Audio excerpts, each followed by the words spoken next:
আমি অন্তঃপুরের মেয়ে, চিনবে না আমাকে। তোমার শেষ গল্পের বইটি পড়েছি শরৎবাবু, বাসি ফুলের মালা।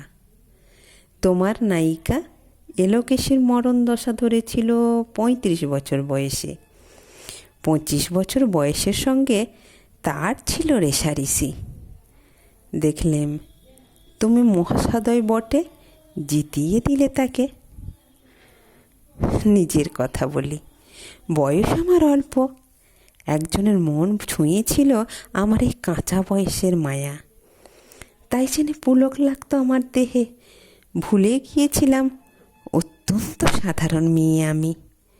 আমার মতো এমন আছে হাজার হাজার মেয়ে, অল্প বয়সের মন্ত্র তাদের যৌবনে। তোমাকে দোহাই দিই, একটি সাধারণ মেয়ের গল্প লিখো তুমি। বড় দুঃখ তার স্বভাবের গভীরেও যদি অসাধারণ কিছু তলিয়ে থাকে কোথাও, কেমন করে প্রমাণ করবে সে? এমন কজন মেলে যারা তা ধরতে পারে? কাঁচা বয়সের জাদু লাগে ওদের চোখে, মন যায় না সত্যের খোঁজে। আমরা বিকিয়ে যাই মরীচিকার দামে। কথাটা কেন উঠল তা বলি। মনে করো তার নাম নরেশ। সে বলেছিল কেউ তার চোখে পড়েনি আমার মতো। এত বড় কথাটা বিশ্বাস করব সে সাহস হয় না। না করব এমন মনের জোর কই? একদিন সে গেল বিলেতে। চিঠিপত্র পাই কখনো বা। মনে মনে ভাবি, রাম রাম, এত মেয়েও আছে সে দেশে, এত তাদের ঠেলাঠেলি ভিড়, আর তারা কি সবাই অসামান্য? এত বুদ্ধি, এত উজ্জ্বলতা, আর তারা সবাই কি আবিষ্কার করেছে ওই এক নরেশ সেনকে, স্বদেশে যার পরিচয় চাপা ছিল 10-এর মধ্যে। গ্যালোমেলের চিঠিতে লিখেছে লিজির সঙ্গে গিয়েছিল সমুদ্রে নাইতে। বাঙালি কবির কবিতার কয়টা লাইন দিয়েছে তুলে, সেই যেখানে উর্বশী উঠেছে সমুদ্র থেকে। তারপরে বালির পাড়ে বসলো পাশাপাশি।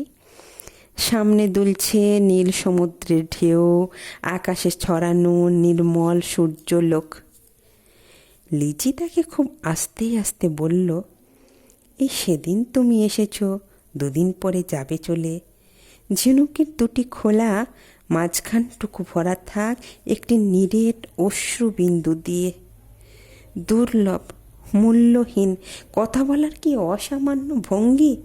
সেই সঙ্গে নরেশ লিখেছে কথাগুলো যদি বানানো হয় দোষ কি? কিন্তু চমৎকার। হিরে বসানো সোনার ফুল কি সত্য? তবু কি সত্য নয়? বুঝতেই পারছ। একটা তুলনার সংকেত ওর চিঠিতে অদৃশ্য কাঁটার মতো আমার বুকের কাছে বিঁধিয়ে দিয়ে জানায়, আমি অত্যন্ত সাধারণ মেয়ে।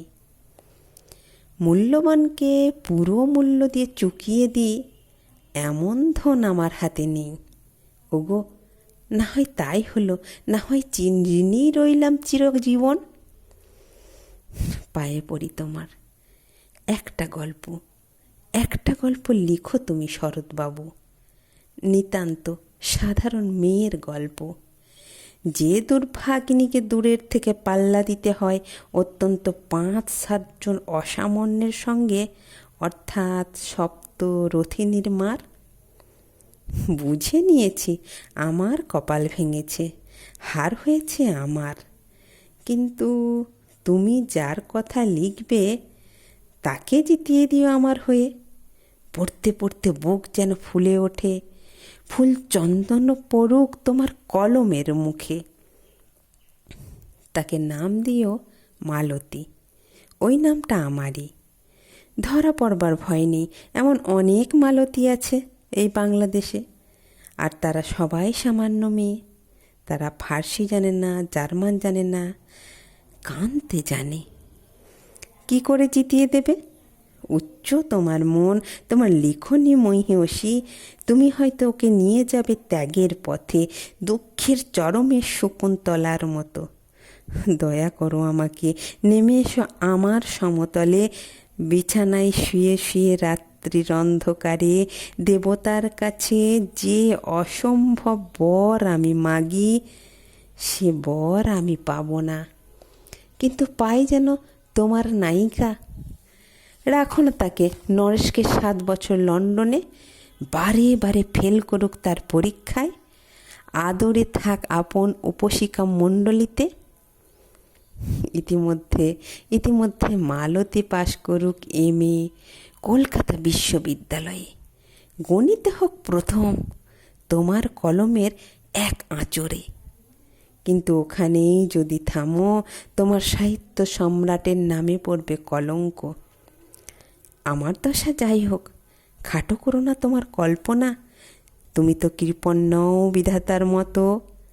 মেয়েটাকে পাঠিয়ে দাও ইউরোপে। সেখানে যারা জ্ঞানী, যারা বিদ্বান, যারা বীর, যারা কবি, যারা শিল্পী, যারা রাজা, দল বেঁধে আসুক ওর চারিদিকে। জ্যোতির্বিদের মতো আবিষ্কার করুক ওকে, শুধু বিদুষী বলে নয়, নারী বলে। ওর মধ্যে যে বিশ্ববিজয়ী জাদু আছে, ধরা পড়ুক তার রহস্য।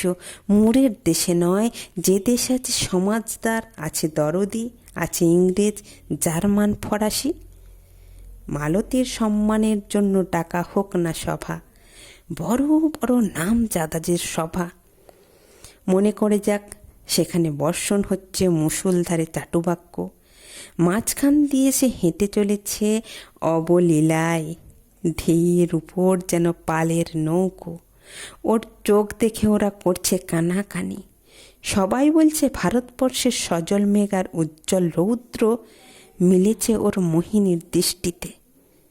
এখানে জনান্তিকে বলে রাখি, সৃষ্টিকতার প্রসাদ সত্যিই আছে আমার চোখে। বলতে হলো নিজের মুখেই। এখনো কোনো ইউরোপীয় রসঙ্গের সঙ্গে সাক্ষাৎ ঘটেনি যদিও কপালে।